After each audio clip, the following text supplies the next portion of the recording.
Okay, can you all hear my screen? Somebody can unmute and say yes or no. Yes. Okay, thank you. All right, so we'll go ahead and get started. So of course, this is the info session for two grants that we have open at the moment, um, which are the specialty processing equipment and dairy business planning grants. So just to give a little bit of background on our program, SDBII. We are funded through USDA AMS, but we're based at the University of Tennessee. So far, we've received over $41 million from USDA since our program started in 2019. And 50% of that goes to some really incredible research and technical assistance, and all sorts of other programming that's targeted at helping the dairy industry to innovate. And then the other 50%, which is what we're going to be talking about today, are a portfolio of 4 different grant programs that we offer annually. And 2 of them are open right now. So that's the specialty equipment processing grant and the dairy business planning grant. So the point of Southeast Dairy Business Innovation Initiative, which is the name of our program, is to support innovation and help to support sort of economic sustainability of the dairy industry in the Southeast. And so our grant programs are targeted at sort of accomplishing that goal. So funding flows down from USDA to our program, which again is based at University of Tennessee Institute of Agriculture in the Animal Science Department. And then we have 2 types of sub-award partners. So we have our partners that help us out at the Kentucky Dairy Development Council and at NC State. And we've done some programming with Penn State as well. So those are our helpers, and they help us implement the programs that are directed towards dairy businesses of various different kinds. So the purpose of the grants that we offer through SDBII are to help dairy businesses to diversify the markets that they have access to and reduce risk, and to develop higher value uses for dairy products, to promote business development that diversifies farmer income through processing and market innovation, and to encourage the use of the Southeast regional supply of milk. So originally our program was only targeted at the processing end of things. 2 years ago, we had the opportunity to expand and to work more on the farm side as well. And so this programming and these grants are available for dairy businesses of all kinds, including folks that are just dairy farmers that sell to an independent processor or co-op, as well as farmstead processors, and even dairy processors that don't have a farm that is part of the same business or enterprise. So if you are in one of the 12 states plus Puerto Rico that we serve through our program, then you have an assigned state coordinator that's there to help. So if you're in Tennessee, Alabama, Florida, or Louisiana, me and my boss, Dr. Elizabeth Eckelkamp, are sort of your go-to people to help you answer questions and troubleshoot through the process of applying to our grant programs, and even to touch base with us and ask us about different projects that might be eligible, and to figure out exactly what you want to apply for and what next steps are. If you are in Kentucky, Arkansas, Virginia, and West Virginia, then Jennifer Hickerson at KDDC is your point of contact. And in North Carolina, South Carolina, Georgia, and Mississippi, Brittany Whitmire and Dr. Stephanie Ward at NC State are your contact people. And I would add to that, if you're in Puerto Rico, then Liz and I are your contact as well. So who can apply? So if you are a permitted dairy farm or a permitted dairy processor in one of the 12 states that we serve in the Southeast, then you are eligible to apply for SDBII grants.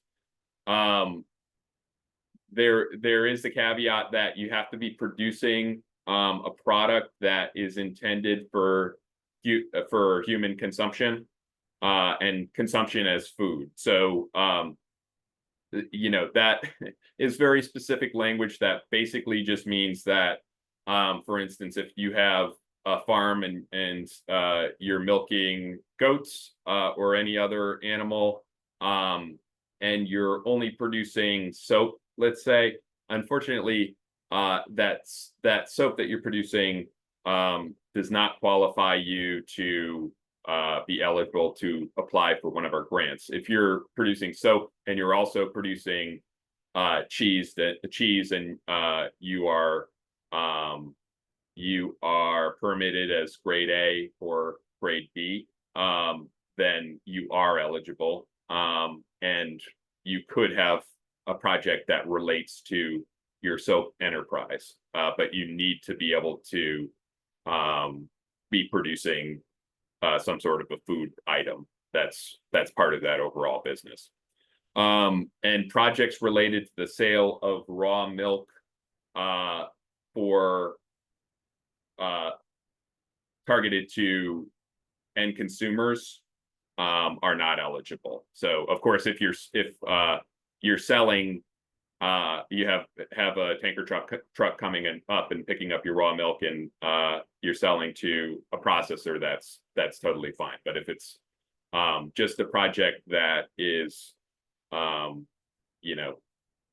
raw milk project, then that's not allowed. So can I apply if I have already received SDBII grant? So yes, you can.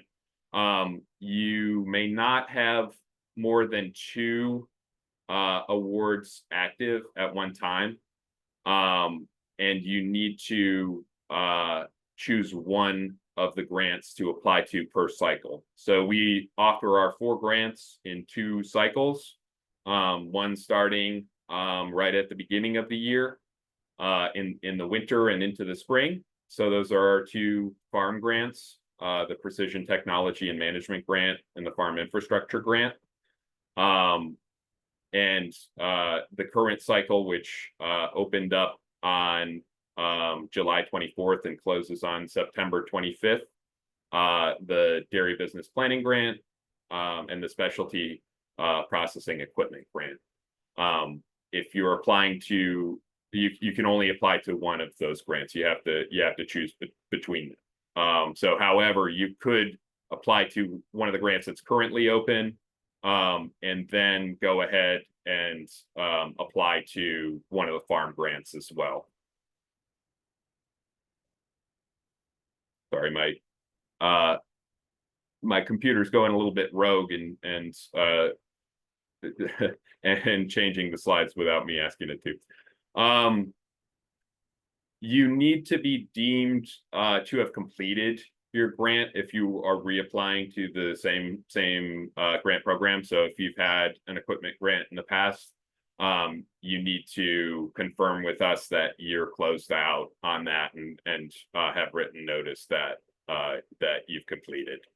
So that means you spent down your total amount, and that you have responded to the reporting requests that we sent you. Applicants may not receive more than $700,000 total across all awards within a 3-year period, and that includes the amount in the present round.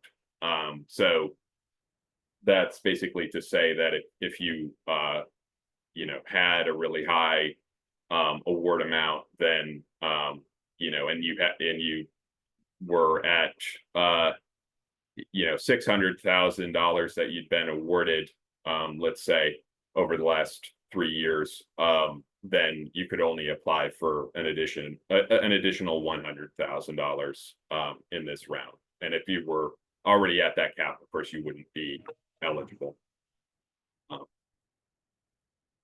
And if you have no one really falls quite into the category yet of exceeding that amount, but if you have questions, check in with us if you are concerned you might be approaching that. So what grants are currently available? So the Specialty Processing Equipment Grant and the Dairy Business Planning Grant are open in the current round. I will post this presentation next to the video on the website. And these links are kind of going to be your command center for the 2 different grants as you're working through, and have all the resources that you need and all the links that you need in order to complete your materials and then submit them through the online form. So the Specialty Processing Equipment Grant, the name is intended to be very self-explanatory. So it is for processing equipment primarily, and anything else that you apply for on this grant should be part and parcel of an equipment upgrade, and should sort of help that upgrade along. So the language from USDA related to this grant for DBI is that it should help to create innovation in the value chain. So that means new products, new ways to use your milk, facility and process updates for dairy processors. So specialized equipment involved in processing milk. That's how we define specialty processing equipment for the purposes of this grant. And product development, packaging, and marketing of dairy products. So that could include, a limited run of a product that you want to test out, in a new flavor, for instance, or a new size. Test batches for new products, new packaging, etc. The Specialty Processing Equipment Grant, this is an adjustment from last year. The maximum award is $150,000 for this grant, and for this round, there's $1.5 million earmarked for this grant. So a minimum of 10 grants will be awarded. It's often the case that it's almost always the case that some people apply for less than the maximum amount. So generally we award more than the minimum number of grants that we could at that max number. And keep in mind, both of these grants are very competitive, and in order to score highly and be competitive for a grant award, you really need to work as hard as possible to produce the highest quality grant that you can, and help the review committee understand as best as possible what you're trying to accomplish. So allowable costs for the specialty processing equipment grant include specialized processing equipment, installation of that equipment. So that cannot include concrete work. That can't include building an addition in order to house the equipment that you're applying for. But it can include, let's say, if you need to upgrade to 3-phase power in order to install this piece of equipment, it could include that. It can include an electrician to wire, let's say, a walk-in cooler into your electrical system. It can include, anything short of building renovations in order to get that equipment up and going.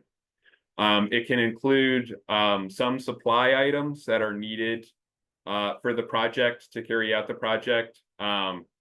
So according to USDA, a supply item is an item that has value of $3,000 or less for each individual item. So a supply item could include some packaging. It could include a laptop to run a Square device, for instance.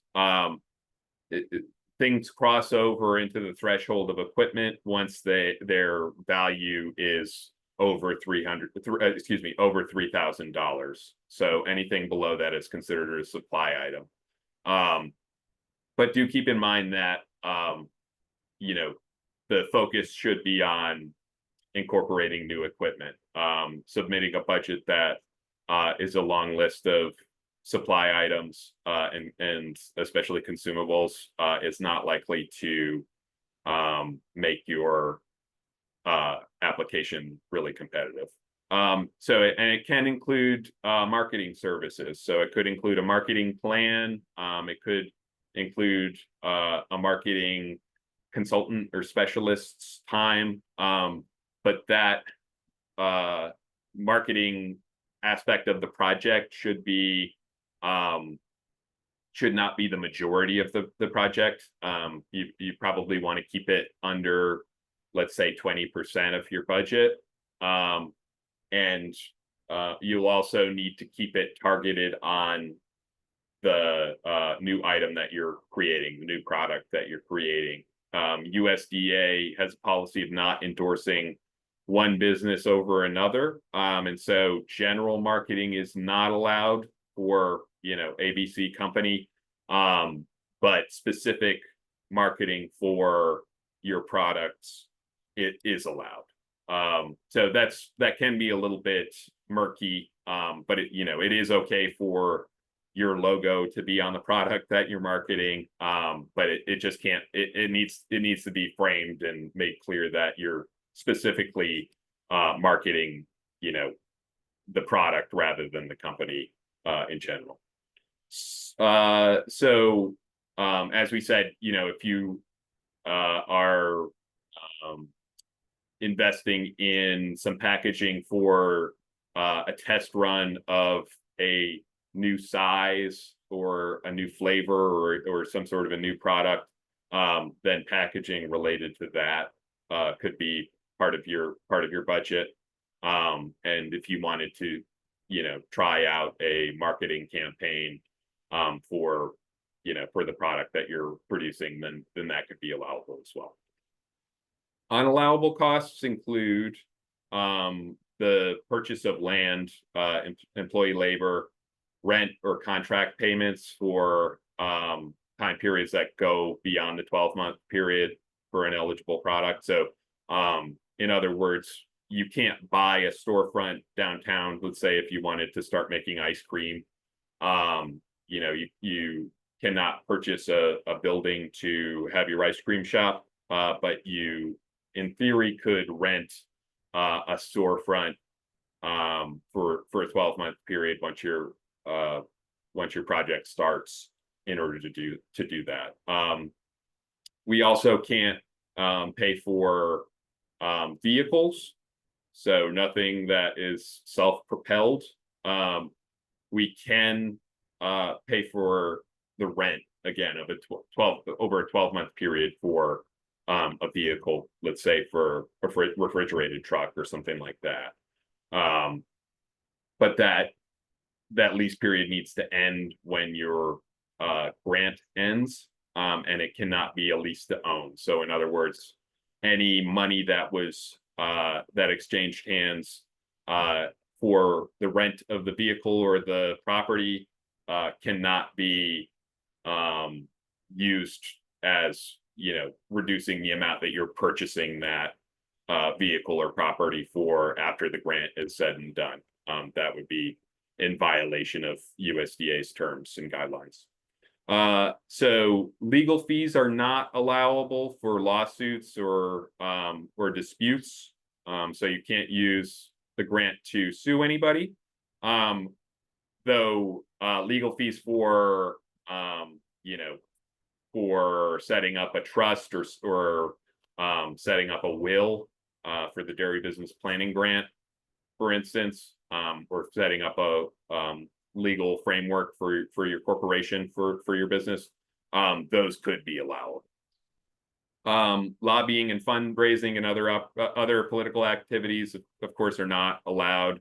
And costs related to production, agriculture equipment, and supply items. So what we refer to as farm costs are not allowable on these grants. The reason for that is that they are allowable for those 2 farm side grants that open up at the beginning of every year. So keep that in mind. If you're including something that relates to your milking parlor and upgrading your milking parlor, then you need to hold on and wait to apply for the farm infrastructure grant or the precision technology and management grant at the beginning of 2025. So with that being said, if you are a dairy farm and you don't have a processing element, then you would be eligible for the Dairy Business Planning Grant and doing a feasibility study or doing some succession planning on that grant. To look into the specifics of all the terms and conditions from USDA for the DBII programs, you can follow that link and get sort of the very specific legal details of what's allowable and not. So the grant focus for specialty processing equipment needs to be to produce new products, to increase the overall capacity of your processing facility, and to increase efficiency. So it can be any of those 3 those 3 purposes. It doesn't have to be all 3, but it needs to hit on at least one of them. Specialty processing equipment grant. Some of the example projects that could be allowable would be to purchase a vat pasteurizer to create a new line of flavored milks, to purchase a cream separator to produce cream products. Let's say you making whole milk and chocolate milk, and you'd like to start selling low fat and to sell heavy cream or half and half, then that could be allowable. Or a project to fund the purchase of a new cheese strain table to increase capacity of your cheese production. So those are just some examples. We could go on all day with different examples of how you could use this grant. But anything that is directly related to milk processing is allowable. And so that can go all the way from investing in more bulk tank storage. So it could involve raw milk storage in order to be competitive, since raw milk storage is also something that is eligible under the farm infrastructure grant. You would want to, also have some element of that project that relates to producing a new product, or expanding the capacity of your filler line, or something like that. That relates concretely to producing the finished product. But it can go also all the way to purchasing a new walk-in cooler and building a new walk-in cooler. The only element of that wouldn't be allowable is if you need to lay a concrete pad for the cooler to sit on. For instance, that would be a construction cost that you'd need to bear yourself, and would not be eligible for the grant, or excuse me, for the match for the grant. But it could also include purchasing a boiler or a hot water heater, or it could include purchasing a new chiller. So the specialty processing equipment grant has a match. The dairy business planning grant does not. The way that we calculate our match is against the request amount. So we say we have a 25% match required. So that means that if you were going to apply for $100,000, then you would need to match $25,000 in eligible costs. So again, they can't be they have to be costs that could have been part of your project. They can't be any of those unallowable costs. It's interesting and useful oftentimes to show that you're building a building separately, but as part of the project overall. But that can't go towards the match that you're including in your project. So it's a little bit confusing, but I think important to note that 25% of the request amount is the same as 20% of the overall eligible costs. So in other words, the total of the match and the request amount, the match needs to be 20% of that total amount. So that's to say that 25,000 is 20% of 125,000. So if you have 5 quarters, a fifth of that, 20%, is 1 quarter. It's hard to calculate your match if you're not thinking in terms of, if you're under the cap and you're not thinking in terms of what the total project cost is. So as you get into creating your budget, some of that may make a little bit more sense than it does in the abstract, but keep that in mind and maybe refer back to this slide in order to remind yourself of how that math works. And keep in mind that the budget calculator in the grant spreadsheet is correct. If you're showing 33%, then that means that you have not calculated your match correctly. It should show 25%, unless you are applying for over the cap, and the match that you're able to provide is just a lot more than what's required. So again, if that raises some questions, touch base with one of your coordinators. We can help you out with that.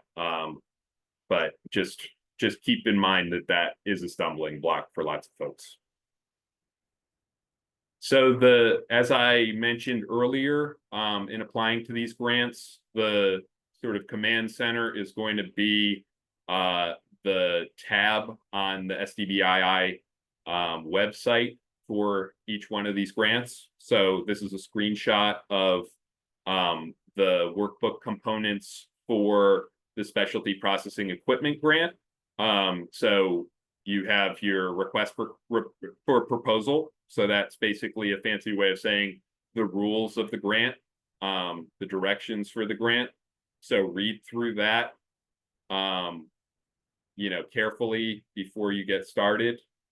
And then you'll also want to take a look, open up the grant budget workbook. That has changed a little bit in its formatting to hopefully be a little bit more streamlined and clear than last year's budget workbook. And then take a look also at the grant scoring rubric. So this is what the review committee that looks at our grants, looks at the grants that are submitted to the program, uses in order to score each grant out of 100. And the score is going to be what determines how many grants are funded, or which grants are, ranked at the very top and therefore are awarded funding. So the dairy business planning grant, I just want to cover that a little bit and explain some of the ins and outs of the dairy business planning grant. So the maximum request amount for this grant is $30,000. There's no match that's required, and we have $250,000 set aside for this round of dairy business planning grant, and so at least 8 awards are expected to be made for this grant. So allowable costs for this program could be hiring an industry expert to evaluate the feasibility of a proposed new enterprise or marketing approach. So that's going to require a major investment. So, the most simple version of that is somebody who's got a dairy farm and wants to explore on-farm processing and think about what product that they might make and think about what markets are available to them in their geographic area. So that's probably the most common utilization of the dairy business planning grant. But you could also use this grant to increase your working knowledge of your business. So it could be some leadership training. It could be going and taking a short course on cheese making. It could be different types of professional development. It could potentially be used also to attend a conference and to pay for the travel associated with attending a conference and the registration fees for attending a conference, or a trade show or something like that.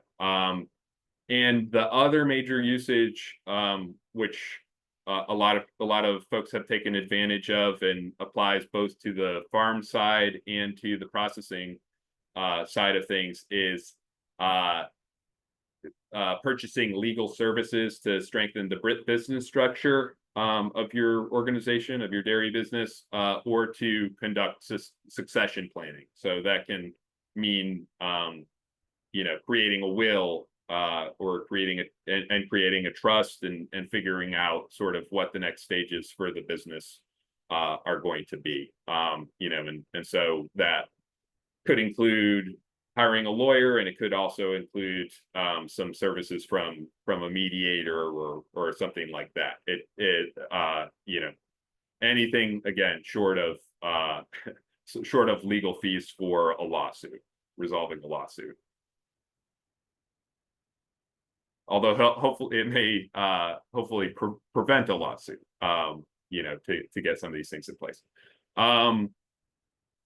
So example projects for the dairy business planning grant. So a producer processor dairy hiring a lawyer to draft a new set of company bylaws that could be allowable.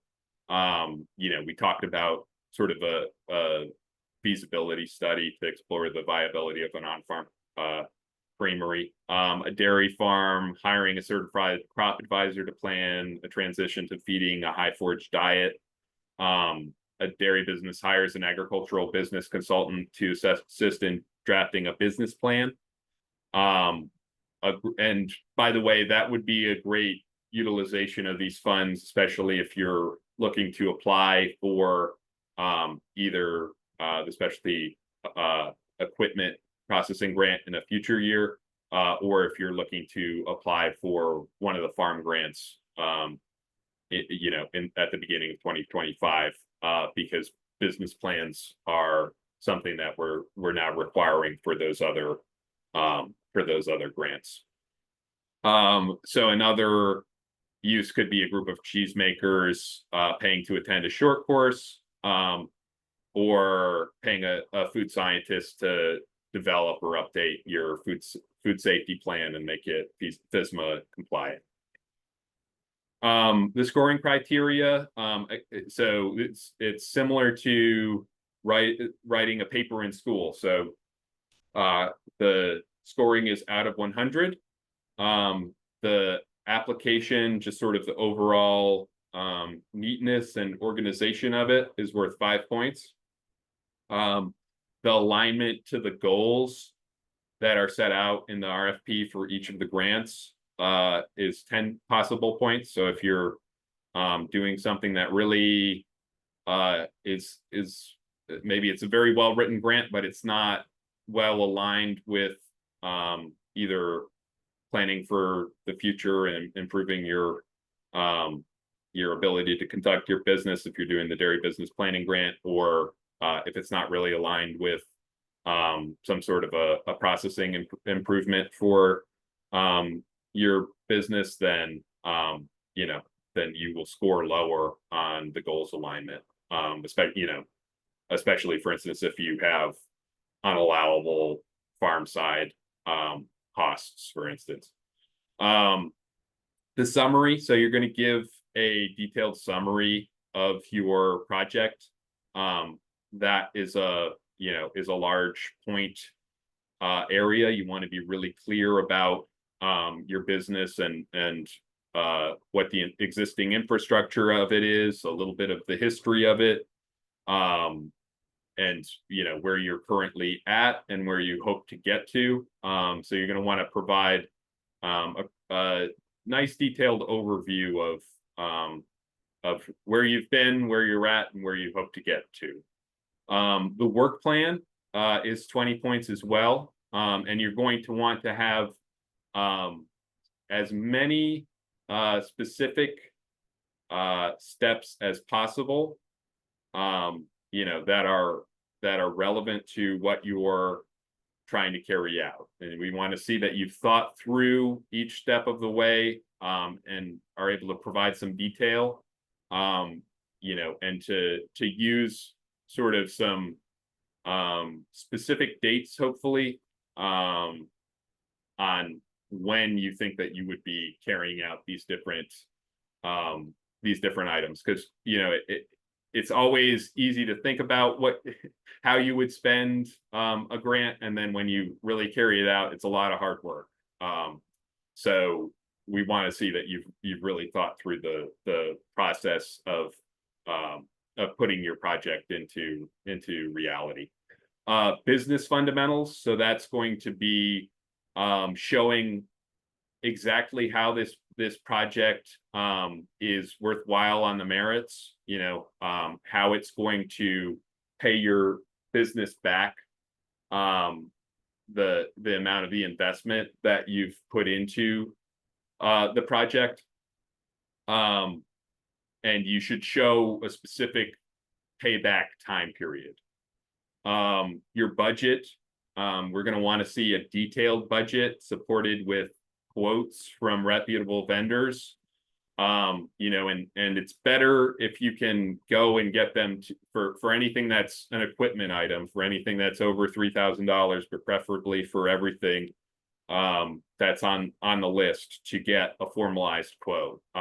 Sometimes different businesses will have a list of what it would cost, for instance, to get a 300-gallon that pasteurized or posted on their website, it's better to contact them, get in touch with them, and talk through your project a little bit with them first, and get them to send you a formal quote, because that makes it clear that you didn't just sort of Google it.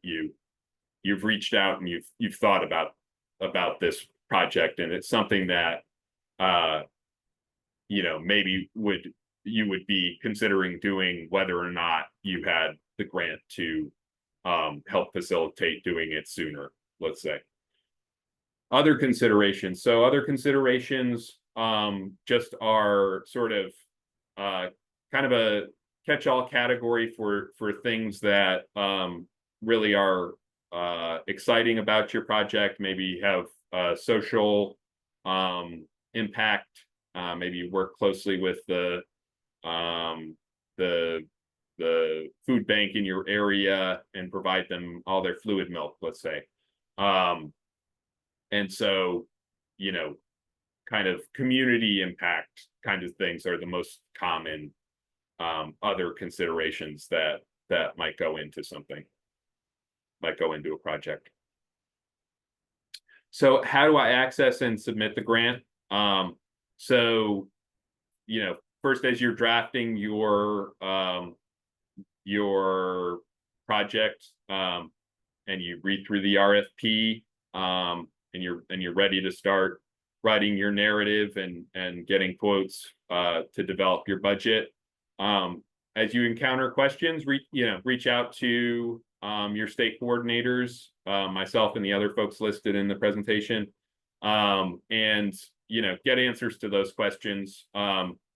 We like talking to folks and making contact, and and sometimes something that seems pretty intuitive and you might think is too basic of a question, sometimes the answer is surprising, and sometimes we have to check with USDA, and sometimes the answer even surprises us. So so keep that in mind, and that's a good way also to check the box of having gotten some technical assistance from SDBII,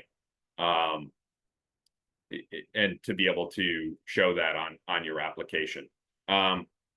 So when you're ready to start writing, the first thing that you should do is to go on the website, go on the SDBII website, go on the tab for your chosen grant that you want to apply for, and find the Microsoft Word application template, and open that up and start drafting your narrative in that document. You're ultimately going to submit via a form, an online form, which is also linked to on our web page. But it's easiest to work in Microsoft Word first, and then to carry it over into the Google form that we're using. And save as you go. Make sure that you don't lose work. It's frustrating if you've been hard at work for an hour and a half, and your computer dies or something else happens.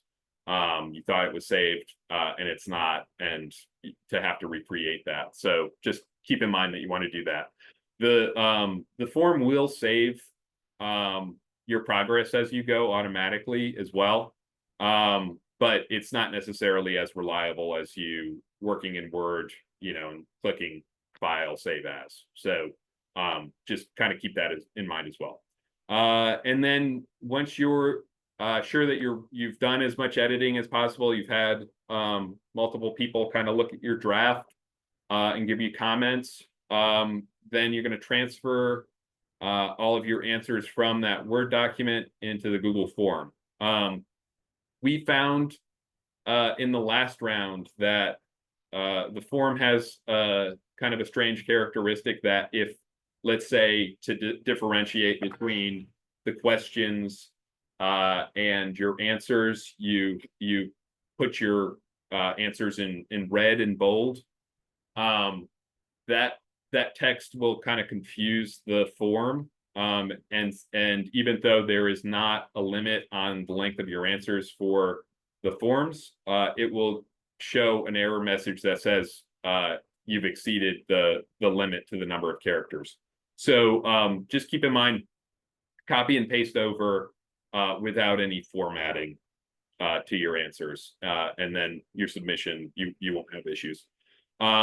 When you're submitting, if you do run into some technical issues, you can either email SDBII grants, or you can call me, and we'll work through it.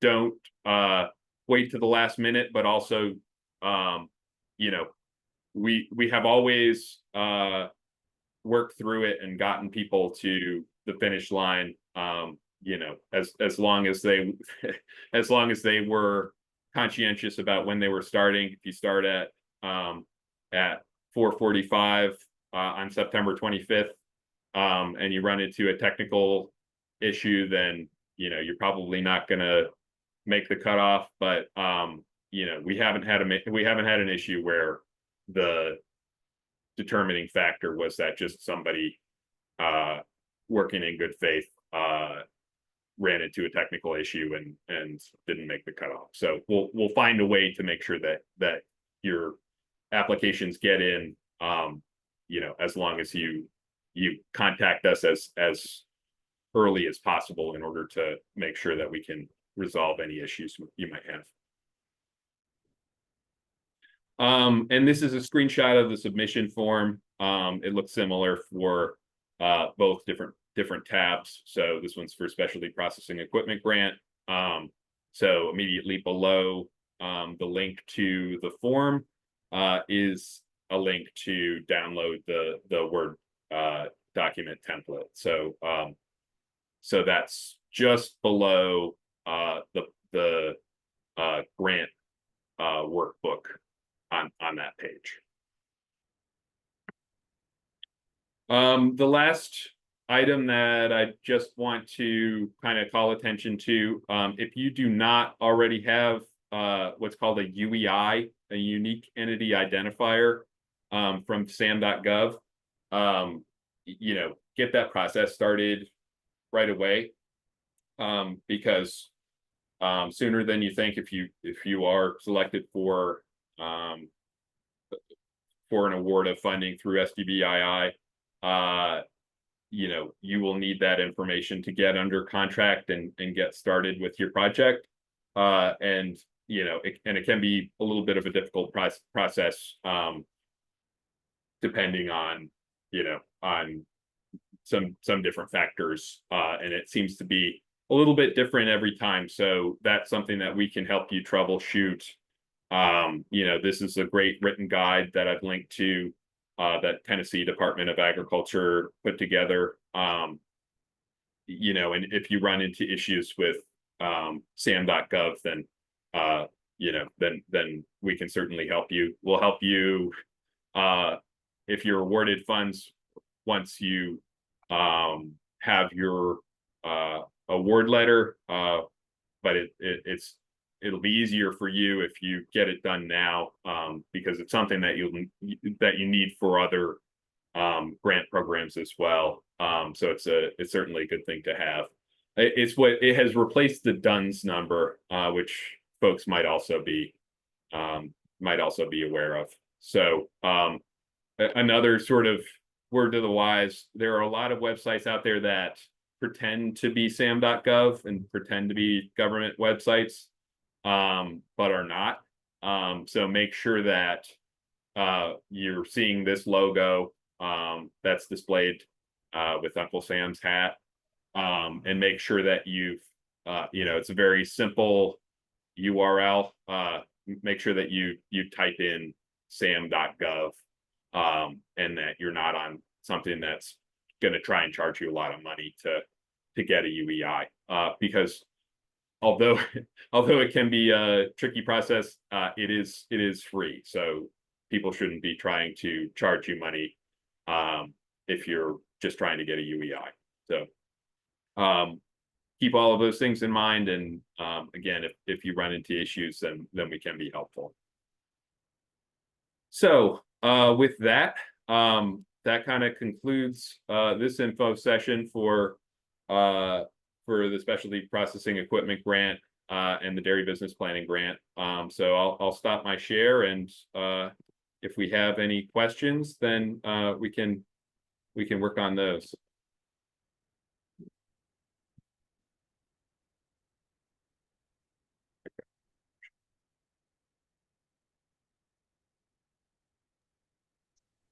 Shep, did you want us to just ask you the question or type it in the chat? Yeah, you can go ahead and ask. Oh, okay. Paul Genke from Boxcar Handmade Cheese. We currently have a planning grant we're working on. It's to rewrite our food safety and update our food safety program. That would have to be completely finished before we could apply for another business planning grant on this current cycle, correct? That's correct. And completion would be, there has to be some employee courses that have to be taken. They would have to be completed by that time, not just the fee paid. Yeah. Yes. Okay. Yeah. So if All there right. was if there's a deliverable involved, then the deliverable should also be completed. Okay. If it's a feasibility study, if it's coursework, if it's wills, whatever. Yeah. That should be done as well. Nope, that answered it. Thank you. Okay, great. Yeah, thank you, Paul. That's a great question.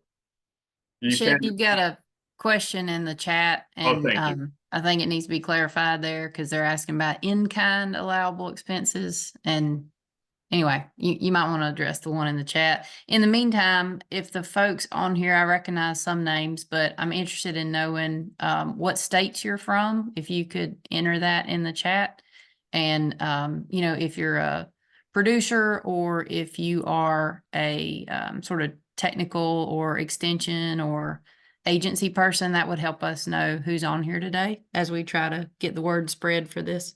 Thanks. Yeah, thank you, Brittany. So the match for this program is a cash match. So in-kind matches are not not allowable. That if there are expenses that are related to the project that you want to show the review committee that you also have incurred, then the budget can be a place to demonstrate that.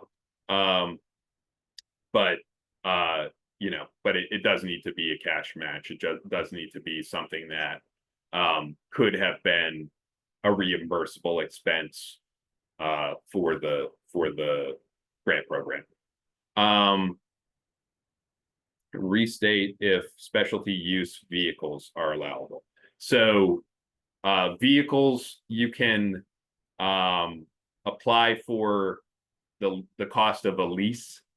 You cannot apply for the cost of purchasing it.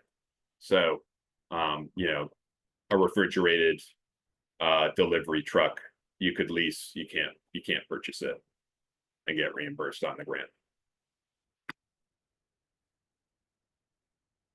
All right. Thank you all for sharing your information on here. And we do have quite a few new folks, so I'm excited for that. Does anybody else have any questions that they would like to ask? Shep, I have a quick one. I'm about a year into a transition plan with an existing dairy. They're retiring, we're taking over. And for a year, we've been operating out of their facility under their license. And we're hopefully within a month, we'll have our own facility finished, licensed at our house. In terms of the funding, is it acceptable to kind of plan on we're operating as a grade B dairy under their license, or should I wait a cycle until for sure we definitively are set up ourselves? Does that make sense? Yeah, it does. It depends on it depends sort of on the level of comfort that you all have working with one another. You can co-apply for funding, but there is always a lead applicant, and that lead applicant is the one that is needs to show that they have paid for the expense that's being reimbursed. So, and for, you know, for any equipment purchase or for major services, you're going to need to show either a bank statement or a canceled check. So if you're, you know, if you're comfortable with them taking the lead as the ones that have the permit, and, you know, sort of being in the driver's seat in terms of like what work is getting done, then, you know, then just keep in mind that they're going to be the ones who sort of appear on the contract, and are going to be in the lead in terms of you know, getting those deliverables executed. So so it's really sort of up to you to decide whether it's better to wait a year or whether it's better to, you know, just go ahead and work with them as being in the lead. Absolutely. Thank you. And I think the odds are very good by the end of September. By the time these are due, hopefully we're in the clear. But thank you. Great. Yeah, thank you. That's an excellent question, because it particularly with the planning grant, since there is that stipulation of needing to have a permit, you know, it's, you know, it just you envision a project one way and you can realize that you had differences of opinion as you're going down the road together. So that's something to keep in mind, though it is a possibility. I would also just underline the fact, you know, this is a reimbursement program. So, you know, if you are looking to invest $150,000 in your plant, for instance, you know, you may not have that money just sort of ready at hand.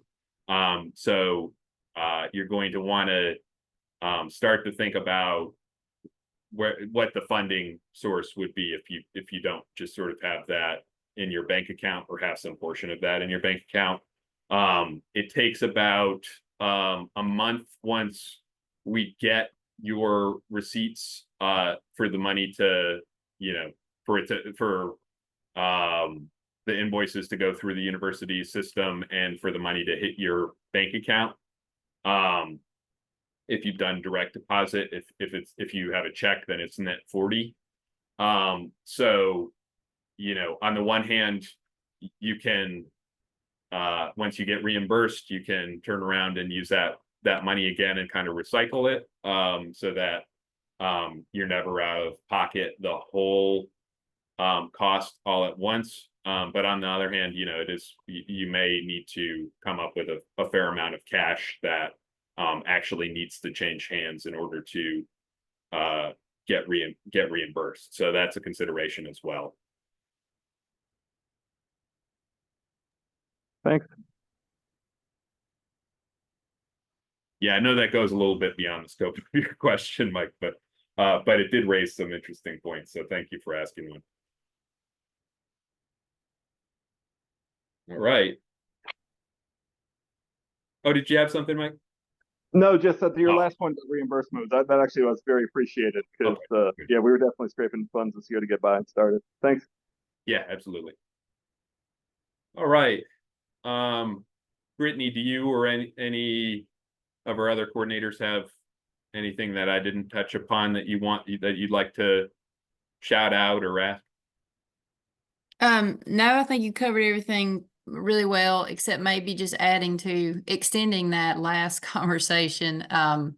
Just for folks on here to know, you know, a number of our applicants have reached out to a financial institution prior to applying for one of these grants to help ensure that they have availability of cash, because you do have to upfront these costs and then be reimbursed for them.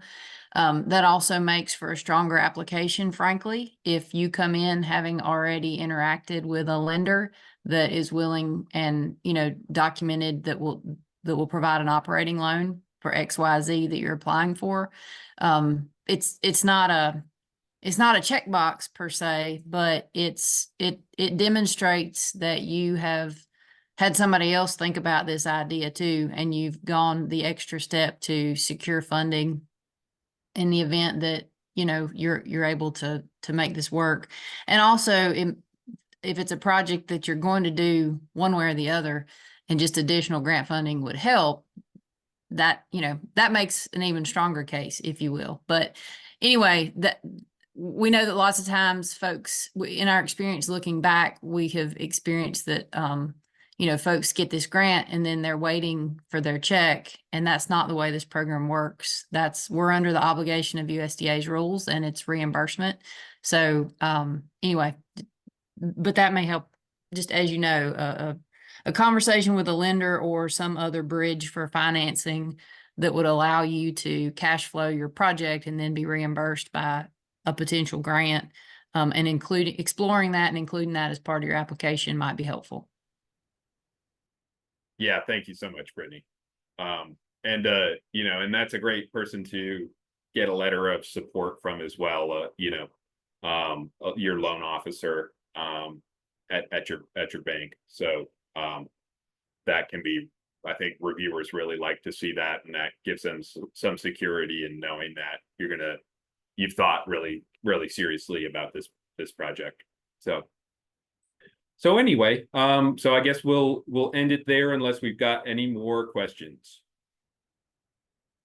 All right. Well, thank you all so much for joining. And, you know, don't hesitate to reach out with questions, and best of luck.